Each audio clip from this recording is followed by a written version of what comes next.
1, 2, 1, check, check, check. It's a bit soft. There it is. Hey. And God said, let there be sound.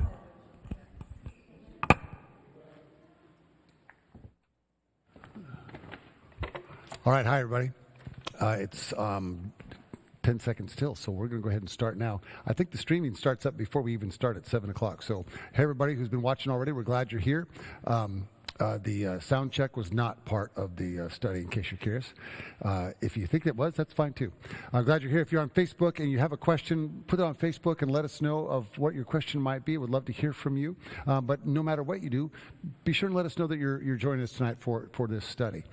Couple things. Some bookkeeping work at first. In the spirit of Judas. Did y'all read the text tonight? Did you read the story? Yes. In the spirit of Judas, let's do some bookkeeping. That's supposed to be funny, but where was I? This is our last session until the fall. This is it for now. We're coming up on Holy Week, a week from this Sunday is the last Sunday of Lent, and then the next Sunday is the beginning of Holy Week, which starts with Palm Sunday. We're going to talk a little bit about Palm Sunday. Here's the second part of the bookkeeping. Does anybody know where the story of Jesus turning the tables over occurs in the Gospel of John? Anybody know? Does anybody have an idea? No idea. Good. Well, we're going to talk about that tonight because that's kind of an interesting little side note on our thing. Number 3, I would love it if you've got my email address is gmiles@fcchurch.com. It's gmiles@fcchurch.com. If you have questions or comments or anything you want to share with me, I would love to hear from you because I'm thinking about changing up this format. I've done this for 5 years now since I've been here. Had lots of fun. I love doing Bible studies. That's same for you all online too. Put on Facebook or send me an email. Gmiles, Gmiles.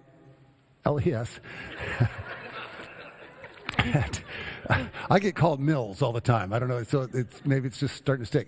gmiles@fcchurch.com. I'd love to hear any questions for our online viewers. Just about format or style or something you'd like to study. I think 2 years ago, or maybe it must have been 3 years ago, pre-pandemic, I did something what the Bible really says about ... And we took on some topics and things. What's it say about homosexuality? What's it say about war? What's it say about all that kind of stuff? That was a fun one. I've typically done topical things in the spring, changed that up a little bit this year, and then did Bible more focus on a book like Genesis, Revelation. I think we did a little bit we did a Bible survey my first couple of semesters of doing this. So I'd really like to hear from you. Feedback, ideas, thoughts, things you'd like to see me do. I'm just going to tell you, I'm leaning toward more one-offs. In other words, maybe once a month in the fall, for example, do one session on X topic, the future of the church, or another topic might be worship wars. What kind of worship really works that do people appreciate the most? Sounds negative, but can be fun. Doing something like that and do more of a 45-minute presentation like this with Q&A at the end, but less more traditional Bible study like I tend to do. So I just play with all that. Like I said, I've been here 5 years, and so sometimes about every 5 to 6 years, it's good to rethink through things and come up with a different way of doing stuff, and would love to hear from you on that. So you can come next week if you want to. I will not be here. But if you're certainly welcome to come and walk the labyrinth or hang out and drink. Actually, our coffee is really good. It's really decent coffee. It's Pete's Coffee. Anybody know Pete's Coffee? Pete's? Anybody know where Pete's home base is? Anybody know? Where is it? Not Seattle, south of Seattle. Oh no, not Southern California. No good things come out of Southern California. Southern California is the Nazareth of the United States. No good things come out of there. Portland. Keep going south. Eugene. Farther south. Berkeley. Yes, Berkeley. The the den of iniquity, he just said. All right, well, that closes our session. We're done. So what we're going to do tonight is a little bit different because I decided to play differently. I'm going to do a more traditional study. We'll go through John 12, 1 through 8, although I'm going to sneak in a couple other verses there at the end and add to it a little bit. And then I want you to help me with the sermon, okay? So this will be two things. One will be kind of interactive for us to do this. I'll make sure I repeat their comments for you who are watching online. And it's also, if the sermon's bad, I can say, I was just doing what my Bible study group said. So that's not true. I would never do that. So let's get into our text. I'm going to read the story first. I'm going to read through it once, and then I'm going to go back through and read through slowly and highlight some things. John chapter 12, verse 1. I'm going to read all the way through 11, even though I think your syllabus said 8. I'm adding a little bit more on tonight. 6 days before the Passover, Jesus came to Bethany, the home of Lazarus, whom he had raised from the dead. There they gave a dinner for him. Martha served, and Lazarus was one of those at table with him. Mary took a pound of costly perfume made of pure nard, anointed Jesus' feet, and wiped them with her hair. The house was filled with the fragrance of the perfume. But Judas Iscariot, one of his disciples, the one who was about to betray him, said, notice that there's a little note of dread there. Pick that up. John likes to add these little notes here. The one who was about to betray him said, why was this perfume not sold for 300 denarii and the money given to the poor? He said this not because he cared about the poor, but because he was a thief. Again, John's kind of filling in the gaps for us. He kept the common purse and used to steal what was put into it. Jesus said, leave her alone. She bought it so that she might keep it for the day of my burial. You will always have the poor with you, but you do not always have me.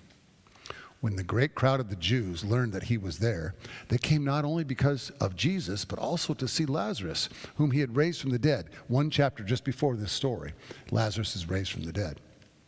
So the chief priests planned to put Lazarus to death as well, since it was on account of him that many of the Jews were deserting and believing in Jesus.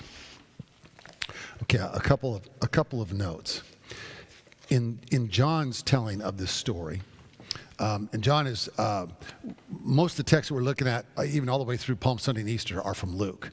We get to this point in the season of Lent in this year's readings from what's called the Lectionary. I think I explained that the first time we met. That's a 3-year cycle of readings through the Old Testament and the New Testament that many churches like First Community follow throughout the year. I follow it off and on. I like to do it at Lent. I like to do it at Advent. I like to do sermon series based on other topics, other times of the year. This is John's version of Jesus, of the stories of the end of Jesus' life. And you'll notice, if you skip ahead, so we basically start. This is the day before what we call Palm Sunday. If you skip on ahead, there are a total of 21 chapters in the Gospel of John. So almost half of the entire Gospel of John is about 8 days of Jesus' life, which tells you how important this is. I mean, if an author is spending half of his book on 1 week of the life, in this case of Jesus, we've just been told this is foundational to everything. And that's kind of a big deal. We're going to get more into that in a little bit later. But it's kind of a big deal in that part of that, and I'll say more later, is that with Palm Sunday, we've gotten all kinds of hints already now about the cross. Palm Sunday's coming. We've got the Caiaphas and the other religious leaders. And by the way, you'll hear me say religious leaders and not the Jews or the high priests. They're Jews and they're high priests and such. But the Gospel of John has been misused for about 1,500 years to attack Jews for being Christ killers. And he said, well, it's right there in the Gospel of John. And the Jews did this, and the Jews did this, and the Jews took him, and the Jews. Well, it's a way for John to write to his audience. John is writing to a Jewish audience, and they understand who the different factions are when he's writing it. They understand from context when he's talking about those folks over here versus these folks over here. They're all part of the same, more or less, at this point in the story, more or less part of the same religion. So oftentimes you'll hear me in a sermon say the religious leader's this or the religious leader's that, or people are like Pharisees are described as people who wear long robes and stoles. Well, who do you know in our church who wears long robes and stoles? It's the preachers. We wear long. So oftentimes I'll say it's the clergy, the professional clergy are out to get Jesus. And that's not to avoid the point, but it's to put it in our context. Some of the most problematic people in Jesus' ministry were people like me. And I say that sincerely. I think I said last week in this group, when we hear these stories like the story of the prodigal son, it's important not to put ourselves in the point of the hero, but in the story, but to actually see ourselves as the outsider. I identified very much. You may have picked this up in the sermon last Sunday, for example, with the prodigal, with the older brother, much more so than the younger brother who went off and blew all of his money. Both brothers, as I said in the sermon, were lost. So when we get into this story here tonight, it'll be helpful for you to try to think, where am I in the story? If you're Jesus, we probably need to have you talk to a psychologist. So don't think of yourself as Jesus. But are you Martha? Are you the quiet, hardworking servant who makes sure everybody has enough to eat and enough wine to drink and make sure the house is all set up and ready? Are you Martha? Or are you Lazarus? Have you had some amazing thing happen in your life and you're kind of sitting around going, I don't even know how this happened. I was dead, and then there was this guy calling me out of the tomb. Are you Lazarus? You've had some incredible experience in your life that's just changed your entire life. Are you Mary? And you're Mary, and you're just coming. If you've read the story, she gives this unbelievably valuable gift. It's worth about a year's wages. We're talking like if you make $50,000 a year, this is a $50,000 gift that she just pours out on Jesus' feet. Are you Judas? Probably no one wants to be Judas. I wouldn't blame you for saying no. But in some ways, and I'll get into this a little later too, Judas is somewhat of a voice of reason. We could have sold half that. You still could have bathed his feet. We could have sold half of it and taken care of the poor. Apparently Judas has been to some of our finance committee meetings. And I mean that sincerely. I've got a good word for Judas in here later on. So as we get into this text, I want you to know there's really some rumblings going on. The Pharisees and the other religious leaders, led by the high priest Caiaphas, are really organizing to kill Jesus. He's getting too much popularity. He's getting too much power. We've got to stop him. And then they realize, holy cow, a big crowd shows up at this dinner party outside to see Jesus and Lazarus. And so we've got to kill Lazarus again. It's a kind of a rotten deal for Lazarus all the way around. So a couple of notes on this historically. In this time, in Jesus' time, at the time that Jesus was born, Herod the Great, I went over a little bit this the first night. Herod the Great was the king of Judea. And he was recognized by Rome as the king of Judea. Now, he was subservient to Rome, but he really, I've described him this way in the past. I've heard other people describe him as kind of a puppet of Rome. He really wasn't, in a sense of just do whatever they tell you. He negotiated with Rome when there was unrest and there was regime change in Rome. He learned how to go to the new guy in charge and really kind of say, hey, look, here's what I can do for you and how I can make this work. He was considered a master builder. His engineering team, some of you have been there in the Holy Land, his engineering team figured out how to make, not concrete, but something that would harden underwater, and he built fake's the wrong word, an artificial harbor at what's now called Caesarea Maritima. Had a beautiful palatial palace and was considered a brave and valiant warrior. Oftentimes was the lead as the king, led his men into battle. on the front. He wasn't the king in the back going, hey, okay, you guys take care of everything. I'll be back here watching on TV or something. He was actually in the middle leading them and was considered a very brave, courageous, and fairly skillful general in terms of the way he organized his army. But when he died, 6 AD or so, something like that, his 3 sons were given ruler. None of the 3 were really seen as a strong ruler like him. So one was given Galilee, another one was given, I just went blank on the name of it. It's just to the north and east of Galilee, that section. And then the third one was Archelaus, who was overseeing Judea, but he was a complete failure. And so Rome sent him to Gaul, which is France, and basically said, don't come back. And literally, that's what happened. He was sent off into exile. So we fast forward up to Jesus' time. There's still no. And by the way, none of Herod's sons were ever called king. They were called ethnarchs, which is a fancy word for a sort of local governor. So what's happening now in Judea is who's in charge? Do you remember the name? Pilate. Pilate is basically a mid-level government leader, and he's in charge. He's assigned a 3,000 man cohort who is there to protect him and be with him. So when he travels up to Jerusalem, think of this. Remember the Glenn's famous map of Israel? Here's Sea of Galilee. Here's this Dead Sea. Jerusalem's there. Caesarea Maritima is about right there. Modern day Tel Aviv would be there-ish. This is a hard, arduous journey. You can do it in 40 minutes by bus from Jerusalem to Tel Aviv, but back in the day, it was a tough journey. It was hot, usually dusty, and there would be marauding bands of revolutionaries that would sometimes attack. So going up to Jerusalem for what would be Passover, this is what's about to happen, was not one of Pilate's favorite things to do. It was not fun at all. But he's working with Caiaphas, who, other than Pilate, is the most powerful person in Jerusalem especially.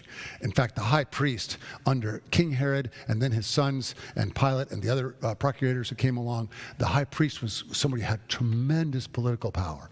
And there were people fighting over who could become the high priest and how's this going to go. And there's huge political battles over all of that. Now, having said that, never forget who killed Jesus. Rome. Pilate was in charge. Caiaphas was pushing for it.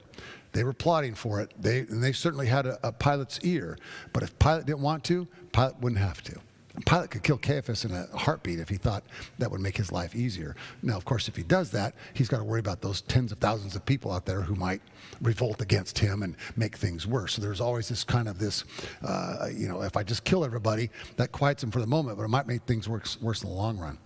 So this is the kind of the political mix that's going on that Jesus is walking into. There are other revolutionaries who are trying to kick out Rome, who are trying to take charge, who are trying to put their person in charge. There are other revolutionaries who maybe even might go after Caiaphas. And it was fun reading this book called The Herods, which I showed you the first night, written by Bruce Chilton, because he's a person of Christian faith, but it's interesting to watch how he describes Jesus, that when Jesus comes in, Jesus literally comes in to turn the tables. That's in Matthew, Mark, and Luke. In John, it's in chapter 2. It's like years before, that's an interesting thing, by the way. But in Chilton's view, Jesus is really seen as a rabble-rousing revolutionary who's only going to cause us problems, and we got to kill him. Now, as a kid, I didn't hear any of that stuff. Jesus has to die for our sins to save us to go to heaven, and that's it. And the Romans were not nice people. There's so much more political intrigue going on. Who's doing this? What's happening over here? I think that kind of makes the story a little more fun to know all that stuff that's going on. Okay, so back to the text. So here we are, 6 days before the Passover, verse 1. Jesus came to Bethany, the home of Lazarus, whom he had raised from the dead. Bethany to Jerusalem, help me remember, Julie, it was like 9 miles away. It wasn't very far. You could walk it in a day. So he's very, very close. And it'll be the next day that he travels. And in the other Gospels that he travels to Jerusalem. to the home of Lazarus, whom he raised from the dead. There they gave a dinner for him. Martha served, and Lazarus was one of those at the table with him. Here's a couple fun little points. Martha served. In the Greek, Martha is the diakonoi, or diakonos, singular. Sound like a familiar word? Deacon. For years, in fact, in many churches still today, not churches like us, women can't be deacons, which is always hilarious to me because right there in the Bible, Martha was a deacon serving a meal. And I'll pause there for a second too. Martha sometimes is the forgotten one, and Mary is the wonderful one who does this amazing gift. But Martha is the one, and I said this earlier, she's making sure everybody has enough food. She's making sure the wine doesn't run out. She remembers what happened back in John chapter 2, and so she doesn't want to have to make Jesus do a miracle again. She's the one who's probably set the room up for all the guests, whoever might be there. She's the one really working doing all of this. She's the diakonos. She's the one serving. She's the deacon. And I'm saying all that because one of the best roles I think that we have in our church is that of our diaconate. I just saw an email pop up on my phone as I was back in the back grabbing my Bible and my notes, and it was from Robin Hood. Yeah, in case you don't know her, yes, that is her name. She married into the name Hood. From Robin Hood to one of our deacons who's going to be helping me with a baptism on Saturday. If you're having a bad day, volunteer to help with a baptism because it's one of the sweetest, most gracious, it's pure ministry. You've got that little one in your hands. There's mom and dad and grandparents and godparents and friends and family. And sometimes it's in worship, in public worship. Sometimes it's a private ceremony like we're going to do on Saturday. But that's our deacons get to be right there in the midst of these beautiful things. That's what I love about Martha. She's making a beautiful meal and a wonderful event for all who are there. But it's kind of a strange one. Martha served, and Lazarus was one of those at the table with him. And the reason I say it's strange is because there's a tone in the text, in the story, that feels ominous. You know, there's a note right before about, we're going to kill Lazarus. Jesus, sorry.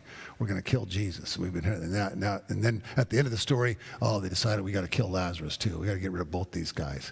And this is purely a power move. This isn't about theology. This isn't about anything else. It's just about they want to stay in power. These guys are threats to our power. We got to get them out of the way. That's what it is. So there's this ominous, strange tone. You would think, in a sense, though, Lazarus is back from the dead. You'd think people would be like, Laz, what was it like when you were dead? Who'd you talk to? Who did you see? Did you see anybody? Or were you just kind of out of it? Or what? Did you go to heaven? Is there a heaven? Tell us. I mean, I would have a whole. That's why I guess why I wasn't invited to the party was they didn't want to do all that. It's just. I think it's a very unusual kind of party. Where all the characters are doing such strange and different things. Part of what I'm wondering is what's really going on. Okay, then verse 3. Mary took a pound of costly perfume, made of pure nard, anointed Jesus' feet, and wiped them with her hair. This is an extravagant gift, and it does a couple of things. Number one, it presages what's about to happen. They've just had a wonderful meal, and following the meal, she anoints Jesus with the kind of perfume you would anoint a dead body. So it really presages the Lord's Supper that's coming on Thursday night in somewhere near Gethsemane, and his death the next day.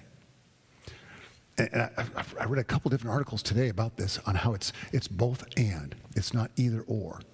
It's presaging the future while also reflecting on the past because she's celebrating Jesus' ministry and his teaching and his grace and his love and all of those things. So he's both celebrating everything that was about them, about him, and the ministry they've experienced with him, while also looking forward in this rather sad, gloomy, and ominous way.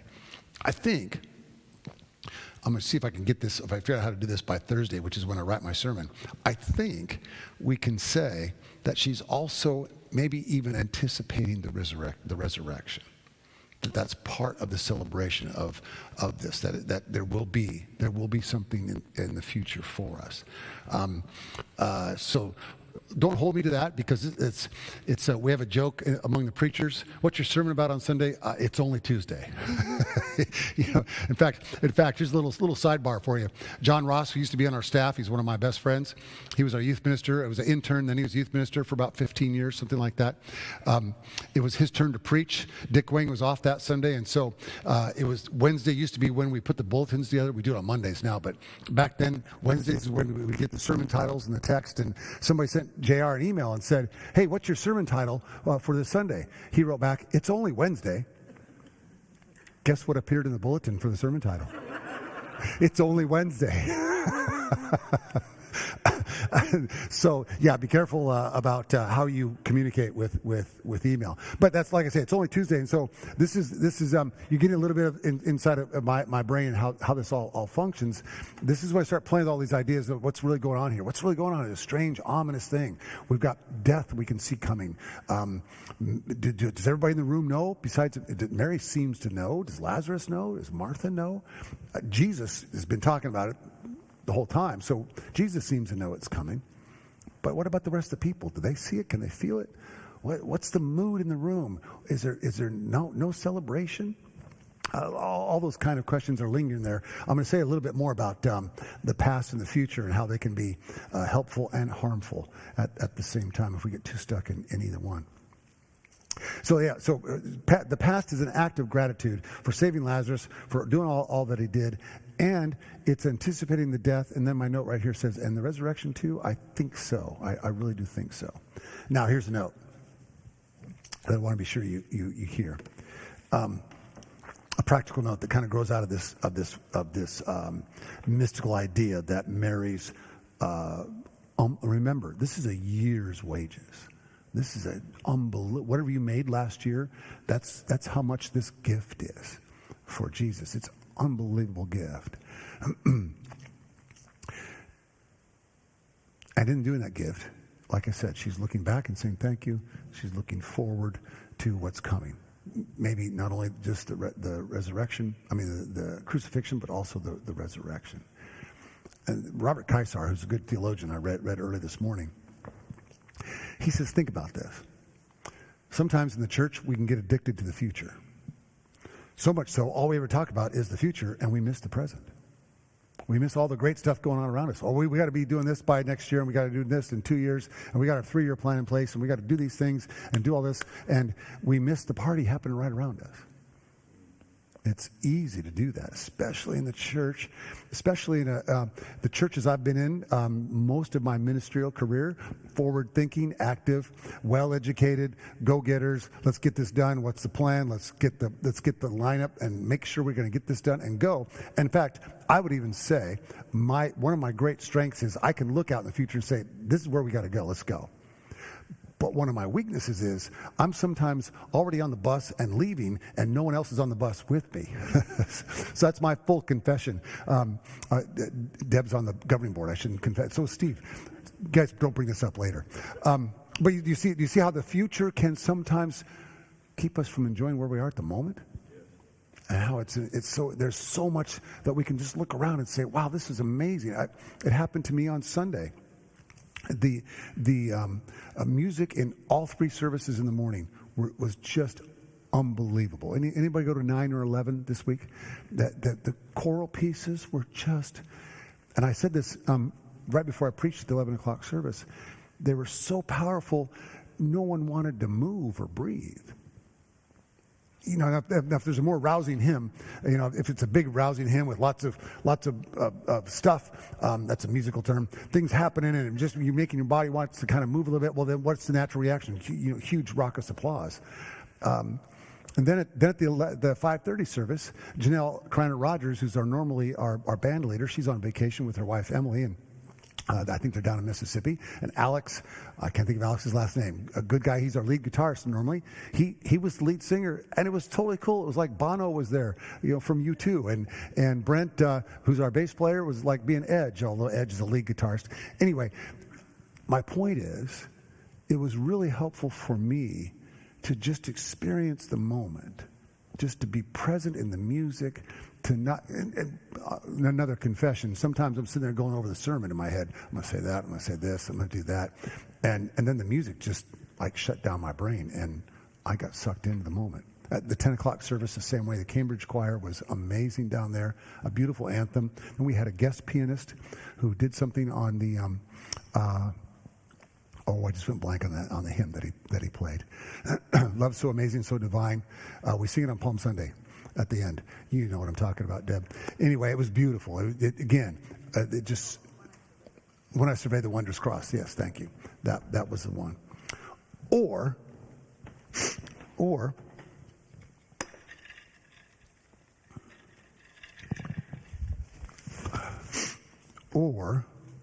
we get stuck in the past.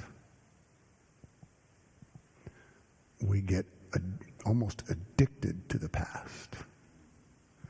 Well, we can't change the curtains or the lights because we've always just. I'm not talking about we, us, we. I'm talking about a broad church, we, or sometimes us individually. My friend Scott Colglazier, a good preacher, he's retired now.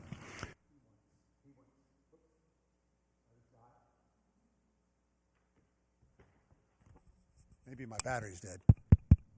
Let's bump this up a bit. I'll use this. Thank you. I think I'm dead. Scott Colglazier, a good friend of mine, he said, how many of you, this is in a sermon, let the past be the CEO of your present? Isn't that a great line? Let the past be the CEO of your present. And that's why I love this idea that came up in here in looking at Mary's act, that it really both honors the past and things that have happened, and in her case, in the recent past, while being present in the moment and presaging the future. Psychologically, emotionally, spiritually, that's a very rare place to be, where you can honor, be present, and also be looking forward to whatever may be coming. I find myself kind of getting stuck in any one of those places, but here we have a beautiful story in Scripture that shows us that we can't have the possibility of thinking both ways. All right, verse 4. But Judas Iscariot, one of his disciples, the one who was about to betray him, said, "Why was this perfume sold for 300 denarii?" About a denarii a day is what the average worker's wage was. So a little less than a full year, but you get the idea. Why was this perfume not sold for 300 denarii and the money given to the poor? He said this because not because he cared about the poor, but because he was a thief. He kept the common purse and used to steal what was put into it. A good word for Lazarus. There's some common sense to what he says. I mean, let's just take $50,000. I don't know what the median income is in Columbus, but let's just take that as a number. If someone gave their pastor here in Columbus, I'm not suggesting me, trust me. If a pastor received a $50,000 gift from a parishioner, how would that go over? There's a pastor, I can't say his name, Creflo Dollar, in Atlanta, who took many special offerings because his old plane was breaking him down and he needed a new jet. I was in Atlanta when he was doing that stuff, and I criticized him. I don't think I'm Judas, but I couldn't see spending however many millions of dollars was helpful for his ministry while ignoring the vast poverty around Atlanta, especially in the south side of town, if you've been there. So I just want us to be really clear that, Judas isn't necessarily, he's the thief, he's the betrayer, all that stuff. But if we didn't know all that, we might think differently about them. He names the issues that we face all the time. And I was kind of kidding. I was kind of serious too. These are the kinds of things we wrestle with when we're setting the budget, when we're determining what we're going to do next. How much will we spend on this? What will we do on that? How will these funds best be used? What kind of needs do we have here? We built a very beautiful state-of-the-art building with some amazing technological toys and instruments and other things. I believe it's a 100 or maybe 200-year building.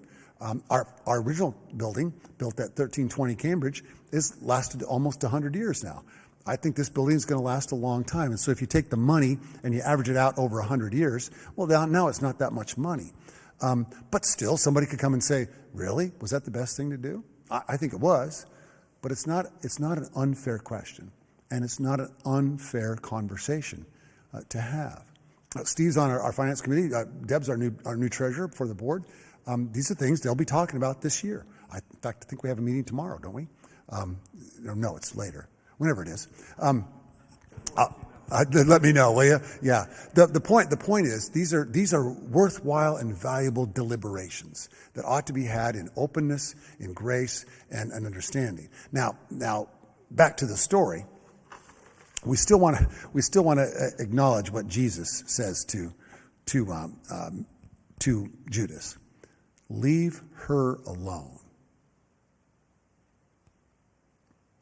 That's a beautiful verse of Scripture. Leave her alone.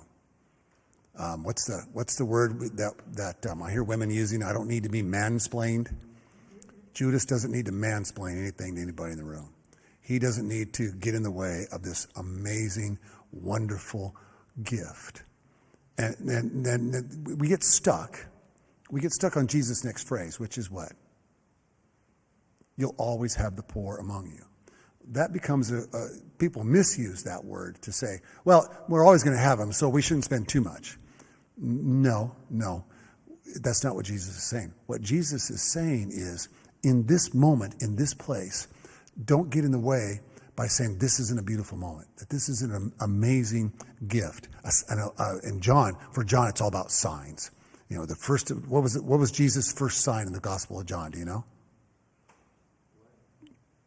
Wedding at Cana. What was the sign, though? He turned water into wine. John's big about signs. This is another sign, not as big as some of the other ones, but this is another sign. And what he wants to do is not ruin the moment. And here's how I want to say this and make it personal a little bit. My dad, when I was in the 8th grade, we were living in Southern California, in East LA. My dad was a pastor at a church in downtown LA, near Echo Park, if you know that part of town. Right in Echo Park, and I used to play basketball at the Echo Park gym all the time. We could drive up to Dodger Stadium in about 5 minutes. I shouldn't say the word Dodger out loud. I'm sorry, I apologize for that. My dad got fired on December 15th. My mom and I think we figured out what happened. I think he stole some money. Kept an offering or something. But he's got a wife and 4 kids. He's fired on December 15th. He's given his paycheck through December 15th. I don't remember much about my dad. I remember being really afraid. What are we going to do? Where are we going to live? How are we going to eat? My mom taught kindergarten at that school, at that church. They had a private school from kindergarten through 5th grade. And my mom was a school teacher there. She got fired on December 23rd. And the principal said to her, my mom said, I don't understand. My reviews have been perfect. My kids love me. Why am I losing my job? We thought, this is the words of the principal, we thought you'd be uncomfortable here. And my mom's exact words were, this is the only income we have now. What are we going to do? Well, what we did was we lived on welfare for 8 months. If you have anybody who comes to you and says people who are on welfare is terrible and horrible, you just tell them to call me, because my family is able to survive for the next 8 months. Because my dad got blackballed. He couldn't get a job. He couldn't get a church anywhere. He'd go interview for a job. They'd say, hey, we're ready to hire you. Then they call the next day and say, we're not going to hire you. Again, my dad made some mistakes, but look at the actions of the church there. And so I've been on the very poor side of things, not for very long, but I've been in that place. And so I know what it's like to be rescued went by somebody, in this case, the government of the United States of America, to be given food every day and to be taken care of. Now, here's where I'm really going with that whole story. We were in line one day at a store. I think it was a grocery store. It was at Safeway. And I oftentimes went with my mom to carry the groceries and all of that. And she bought some milk and some flowers, along with chicken and pasta and bread and peanut butter and all that stuff, milk. As we're checking out, she hands the clerk the food stamps. The clerk says, "This is why our government is wasting money. You're spending it on ice cream and flowers." I remember that like it was yesterday, and I remember my heart just beating really fast and wanting to say something. For some reason, I didn't say. I was the kid who always said the stuff you're not supposed to say out loud in class. That was me. I didn't say anything, but I remember it like it was, why do poor people not deserve ice cream and flowers? Fred Craddock has a great line in his commentary on this text, especially on this verse here with Judas saying all this.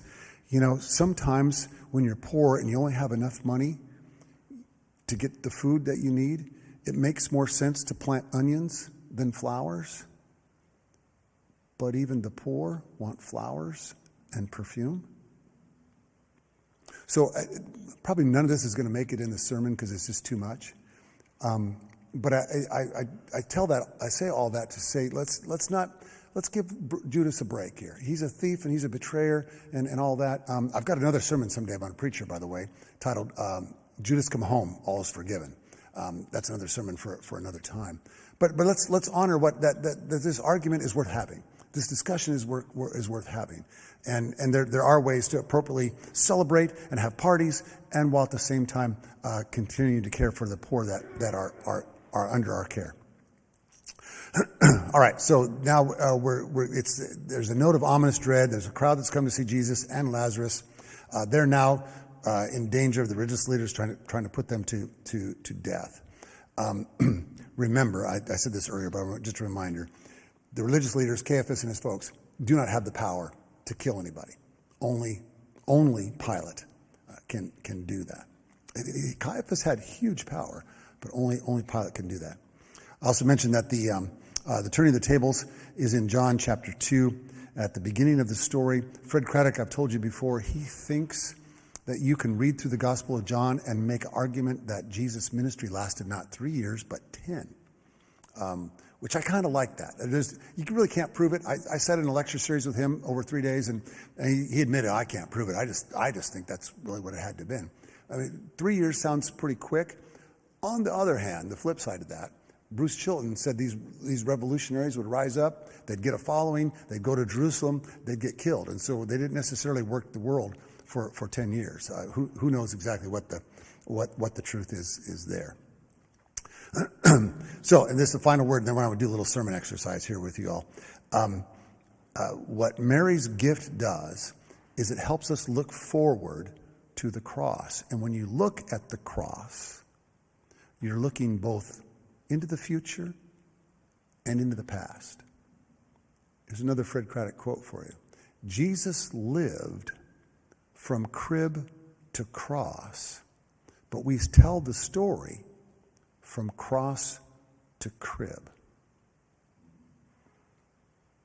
Let that sink in for a minute. Jesus lived from crib to cross, but we tell the story from cross to crib. The idea is the cross covers affects the entire story. Without the cross, without the resurrection story, the rest of it is just a nice, sad tale. But that we see everything else. In how many times does the Apostle Paul mention Jesus' virgin birth? Anybody know? Give a guess. 5 times? 10 times? 3 times? 0. We tell the story from cross to crib. Both looking back and looking forward. All right, I want to do this, real quick with you all, and then leave some room for any questions you may have. Let's see if I can do this with my hand, with two hands, and that'll work. All right, so what I would love for you to do is, and you're all good thinkers. In fact, you all are a theologian. Have you ever, raise your hand if you've ever thought about God. Anybody thought about God?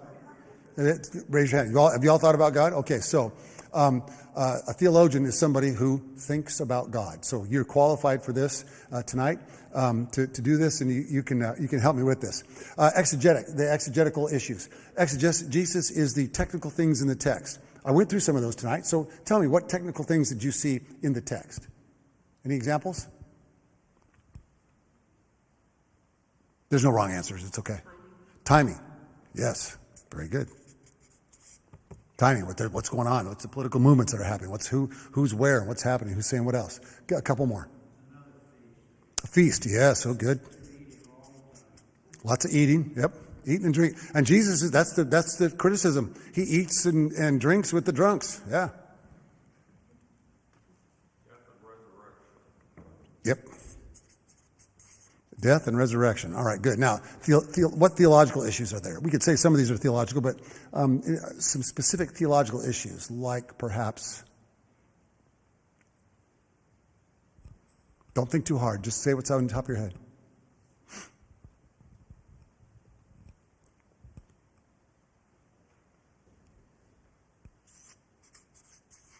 Grace. Love. Anything else? Judgment. Thank you. Yes. Okay, good. Now, hermeneutically. Hermeneutics is the interpretation, which is the part that preachers love the most, because then we can just kind of go wherever we want. Peter Gomes, Julie heard this once. Peter Gomes was the great preacher at Harvard who I've talked before. Is just an amazing man. I got to have breakfast with him once, and then he came and spoke at my church in Kansas City. He was the theologian in residence for a few days. He said, the problem with most preachers, he's from New England, with most preachers is that they start with their text, depart from their text, and never return to their text. A good hermeneutic always wrestles with stuff in the text that then speaks to our lives today. Anything in here that you see that speaks to our lives today? Oh, the poor, yeah. What do we do with the poor? Thank you. What else? Yeah, being present. Being in the present. Yeah, that's good. Okay. And power. Yeah, that's good. Dealing with those things. That's three good things. All right, let's go to the other side. World. What's going on in the world? Somebody say war? What else? What's that? Rome is the world. Oh, say more about it. Steve just said Rome is the world. Unpack that for us a little bit. Well, they control everything. I mean, everything that this is today. I'm talking about today. Today. Because what I thought you were going, which was kind of fascinating, was... I know that's where you were going. What I thought you were going is Rome, metaphorically, is still ruling the world. You know, Putin wants what Putin wants. He's going to go get it. He's going to kill babies if he has to.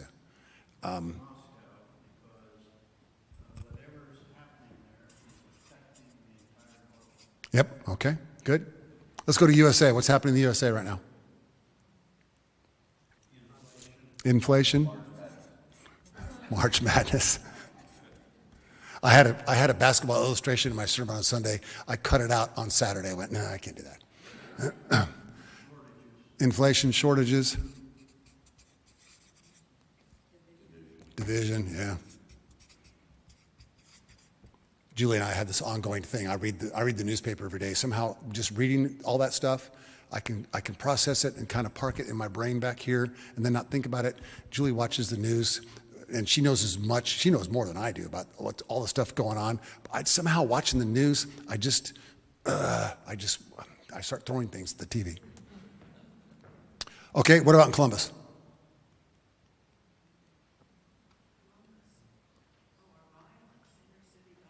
Mm-hmm. Violence? Anything else? Say again? Housing problems, okay. Maybe I should change this sermon to Judas was right. Refugees, yeah, okay. Food deserts. Anything positive happening in? Oh, yeah. What's the name of the company? Intel, that's right. Okay. And refugees is kind of positive in a sense because our own refugee task force is organizing to receive whatever refugees make their way here. What about First Community? It's Holy Week coming up. My granddaughter loved the free donuts. Free donuts. Free donuts. Do you remember Donna's Donuts last summer? Yeah. We're going to have Donna come back this summer again, so mark that down. You know, who cares what your theology is? Is there free donuts? We're in. That's how that works. All right, the choir practice, all that. So here's the sermon. So what parts do you think are most important to the sermon? And there's no wrong answers here. It's okay. What's that? Free donuts. Okay. Free donuts. In the spirit of Martha, see, I lots of degrees to be able to come up with the ways to make that connect and work. In the spirit of Martha, we're going to make sure everyone has free donuts and a martini or something. I don't know.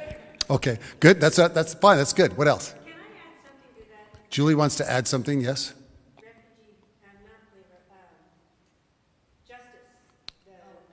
Community justice. Oh, the community justice work. Okay. Because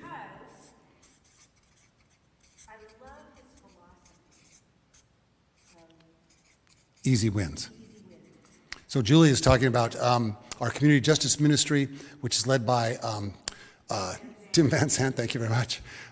Sat right next to me at a staff meeting today. And the idea that we're beginning with going out and doing things that can make a difference that are not difficult to do. And then we're going to build on that. So that's a cool thing. All right, so good. So that might kind of fit to the sermon too. What else kind of fits would you go with to put the sermon together? You know, there's a huge sacrifice here. A huge sacrifice. First of all, there's a sacrifice to give that gift.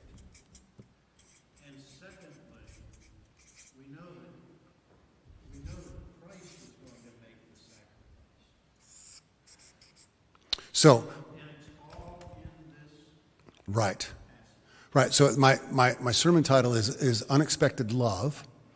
And she makes this unexpected gift. Remember last week or 2 weeks ago, we talked about the Greek word charis, which is translated grace. It can also be translated as gift, especially a gift that is freely given with no strings attached. So we've got grace, we got some love in here. So you can see these theological ideas are beginning to connect. So, you know, we should make sure there's free donuts next Sunday. But what over here in this side now would we want to address in the sermon? Ukrainians love their country. They're willing to give their life. Oh, Ukrainians give life. That's good. Now, there's an issue there for me personally, but I won't get into that yet. Anything else? This is good. Anything else from over here that makes sense to put here in the sermon? Yes, please. Maybe slightly off the mark, but read this review of a gardening book, and it talked about the importance of balancing doing versus being. And how humans miss that point because the power of being not doing. Right. Here's somebody that got raised from the dead, and Jesus clearly has unbelievable power, yet that power doesn't do well in the environment that he lives in. So let me summarize this for the folks online. So you're talking about it's a gardening book. It talks about doing and being. You can spend all your time doing the garden, but you also need to be in the garden and receive it. Okay, I'm going to use that and not give you any credit. That's great. That's really, because that really is, that Judas is missing it. I mean, I was serious about defending Judas because I do think those are practical questions we have to address with. But in that moment, I mean, have you ever, there was a service, I don't think it was here, I think it was in Kansas City, where whatever I'd done in the sermon, I got emotional. I just poured my heart into it. It was the last sermon of the day, and I was kind of worn out. And I'm in the parlor afterwards, having a cup of coffee, greeting folks. And the very first person that comes up to me says, "Did you see that game last night?" And it just kind of crushed my soul. I mean, that's what you got out of this hour. I mean, it wasn't just me, but it was the music and everything, and there was a great crowd. There was good energy, and I'm a sports nerd. I'm a geek. I love all that stuff.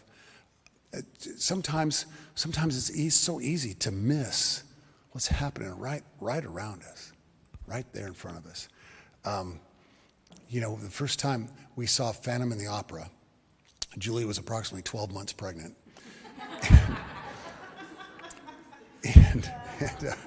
That's true. That's a true story. And our boys were our oldest son was being babysat, and I sat through it, and I had a million other things on my mind, and I just thought it was a dopey musical. This is just. Then our son Stephen was in it, the one that she was pregnant with when we were watching it, and he had a really small role, a very brief role. He was like a freshman or so. I think he was a freshman that year. I sat through the whole thing and wept though. As soon as Stephen came out, and then there's all that cheesy music, But it's like all of a sudden that moment mattered, partly because it was my kid, who was giving his all, and it was. I won't tell you what part it was, but sometimes we rush too fast. I've got a friend here tonight. We rush too fast through those moments. All right, thank you all. This is great. Let me pause here. And by the way, just so you know, my attorney makes me say this. This may or may not appear in Sunday sermon. Just so you know, we'll see how that goes. But this is what I do on Wednesdays, so that's fun to do tonight. Questions? Any questions for tonight's text that we could have addressed, for last Sunday's sermon that you heard, and you heard the Bible study the week before? Any questions at all from the group tonight? This is your last chance. It's preacher on the hot seat. You got 5 minutes. Anything you want. Is this the trip to Bethany where Thomas had to rally the troops to go? The trip to Bethany where Thomas had to rally the troops to go. I'm not sure. I don't. Some of the disciples were afraid because the last time Jesus had gone to Bethany, there was a concern that they were trying to get him. Oh. Thomas said, "We're going to go, and if we die, we die." I always changed my mind about Thomas without him. Yeah. And Thomas. By the way, Thomas is misnamed. Thomas, I don't think of him as doubting Thomas. I think of him as reality Thomas. I haven't seen him. Let me see him. We pick on Thomas too much. Yeah, I think this is the same Bethany. Yeah, you bet. Other questions? You mentioned that sometimes it's hard for you to stay in the moment, but there's lots of us in here that can tell you all you need to do is retire. Okay, he just said that I mentioned it's hard for me sometimes to stay in the moment, but there are a lot of people in this room. I don't see anybody of a retirement age, though. I don't see anybody. My glasses are a little bit foggy. Maybe that's it. There's plenty of people in the room who are retired who know how to stay in the moment. I'm pretty sure even when I retire, it's still going to be hard for me because there's a million things I want to do once we retire too. Julie knows this. I have a couple of dream jobs for retirement. One would be to preach and not have to do anything else. Go to finance meetings, for example. That would be one. Another one would be to coach sixth grade boys basketball. I love sixth grade boys, like 12-year-old boys are the best because you can just see the little thing just kind of click in their mind like, oh, I get it. And it's so much fun to watch that happen. I would do it as a volunteer. Girls too, I would care. You ever been wine tasting? And there's always a guy or a gal behind the bar saying, "Oh, can I get you? You would like a Cabernet Sauvignon? I have a great Sauvignon just right here for you." And we have a story about that. Let me close. I got 2 minutes still. So we were members of a wine club in Monterey, California, when we lived in the Bay Area, Bargetto Winery, and it was like a 2-hour drive from our place in the East Bay, and so we'd go down there sometime on a Friday or a Saturday when we had some open time, and go down, do some wine tasting, have a nice dinner, and drive back home. It was a great date, and before kids too. So we're down there, and we know the guys. Julie does. Julie knows everybody wherever she goes, and so we're yucking up with the guy behind the counter. We're trying some new wines, and this young kid, he's a sailor. comes in, and he's got his girlfriend. There's a naval base right there in Monterey. And he's got his girlfriend with him, and he literally says to the guy behind the counter, we'd like to try a couple of Cabernets. The Sauvignon, it's Cabernet Sauvignon, just in case you, yeah. And the guy was so cool, I'm kind of smirking, I'm elbowing Julie, and the guy behind the bar says, I've got a great Cabernet just for you. Let me have you try this. And he pours it for them. He tells them in simple terms, and terms that I could understand what the wine's going to taste like and what it's going to be and what you'll experience here. Try this with a little bit of chocolate. Now try the wine. Oh, do you see how that works? Oh, great. And he said, can I get you anything else? I'm going to buy a bottle of that. That was really good. Okay, great. Enjoy. Have a good day. And then I kind of leaned over and go, can you believe that guy? Well, he's probably from like Ohio or someplace. I didn't say that. And the guy kind of got indignant with me.